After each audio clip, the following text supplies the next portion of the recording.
Hello বন্ধুরা, আমি চলে এসেছি আবার একটা নতুন রেসিপি ব্লগ নিয়ে।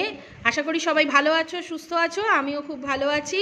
তোমাদের সাথে আজকে যে রেসিপিটা নিয়ে এসেছি, এই রেসিপিটা মোটামুটি কম বেশি আমাদের বাড়িতে কিন্তু সবার বাড়িতেই রান্না হয়, সবাই এটা জানি কিভাবে করতে হয়। কিন্তু তাহলেও আমি এটা দেখেছি এক একজনের বাড়িতে এক একভাবে এই রেসিপিটা রান্না করা হয়। কিন্তু অনুষ্ঠান বাড়ির এই রেসিপিটার কিন্তু স্বাদটাই আলাদা হয়। আমরা বাড়িতে যেভাবেই করে থাকি না কেন, অনুষ্ঠান বাড়িতে যেভাবে দই পটল রান্না করা হয়, আমি সেই প্রসেসটা পুরোটা নিয়ে আসছি আজকে তোমাদের জন্য। এইভাবে তোমরা একবার রান্না করে দেখো, আমি গ্যারেন্টি দিয়ে বলতে পারি তোমাদের কিন্তু মানে দই পটলের স্বাদ একদম মনে হবে যেন নেমন্তন্ন বাড়ির স্বাদ। জানি পটলটা আজকাল অনেকেই খেতে পছন্দ করে না, কিন্তু তাহলেও এইভাবে একবার রান্না করে দেখো। যারা খেতে ভালোবাসে না তারাও কিন্তু এইভাবে এই দই পটলটা রান্না করে দিলে তারাও কিন্তু হাত চেটে চেটে খাবে।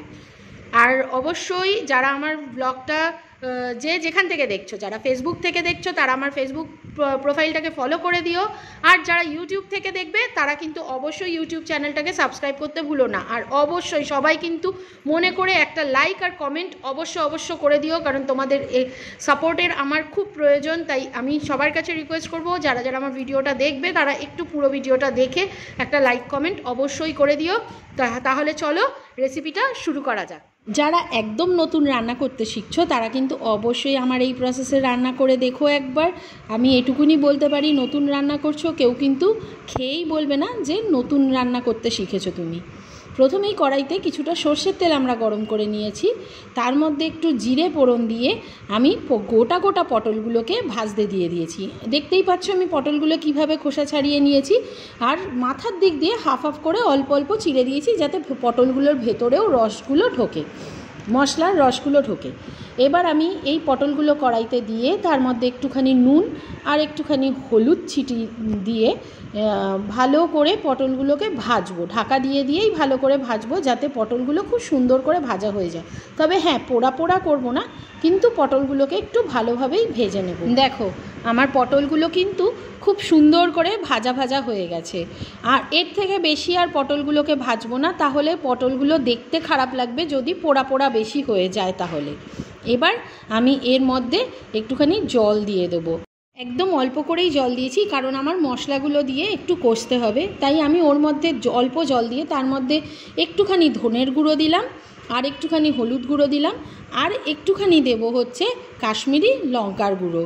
কারণ এটাতে হলুদ গুঁড়ো আর কাশ্মীরি লঙ্কার গুঁড়ো একসাথে দিলে যে কোনো রান্নার রঙটা কিন্তু খুব সুন্দর হয়।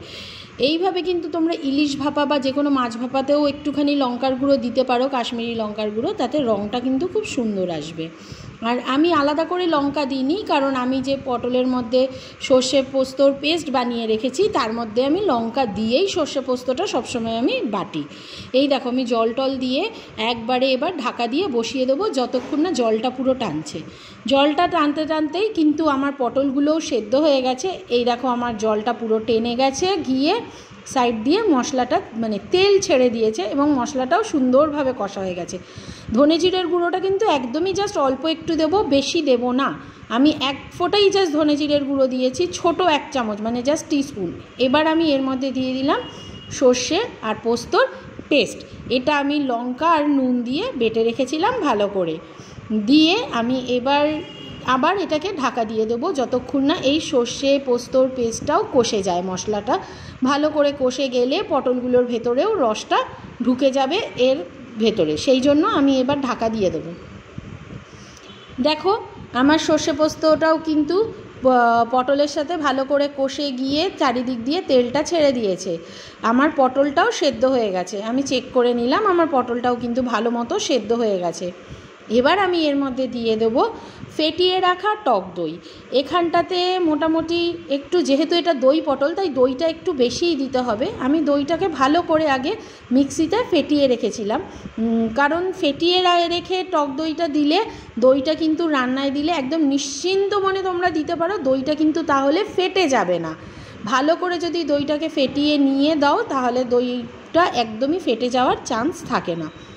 যেহেতু টক দই তাই জন্য একটুখানি চিনি আমি দেব, কারণ না হলে এটা খুব টক লাগবে। একটু চিনি দিলে এটা টক ঝাল মিষ্টি একটা টেস্টি ব্যাপার চলে আসে। এবার আমি ঢাকা দিয়ে দেবো, ঢাকা দিয়ে ভালো করে ফুটতে দেবো। এই দেখো আমার পটলটা কিন্তু ভালো মতো ফুটতে শুরু করেছে, কিন্তু এখনও এটা হয়নি, কারণ এতটা গ্রেভি আমি রাখবো না। এই হয়ে গেল আমার দই পটল রেডি। ঢাকা দিয়ে রেখেছিলাম, এই দেখো ঢাকা খুলেছি, চারিদিক দিয়ে তেল ছড়িয়ে বেরিয়ে গেছে। এবার এটা গরম গরম ভাত, পোলাও, ফ্রাইড রাইস এর সাথে তোমরা আরামসে সবাইকে সার্ভ করতে পারো। আমি গ্যারেন্টি দিয়ে বলতে পারি সবাই খেয়ে কিন্তু সুখ্যাতিই করবে। আমার দই পটল কিন্তু রেডি। এবার আমি যেটা করব, এটাকে ঢাকা দিয়ে গ্যাসটাকে অফ করে দেবো, দিয়ে আমি 10 মিনিটের মতো রেখে দেবো স্ট্যান্ডিং টাইমে। তাহলে কিন্তু সুন্দর করে তেলটা ছেড়ে দেবে আর দই পটলটা একদম রেডি টু সার্ভ। সবাই ভালো থাকবেন, সুস্থ থাকবেন।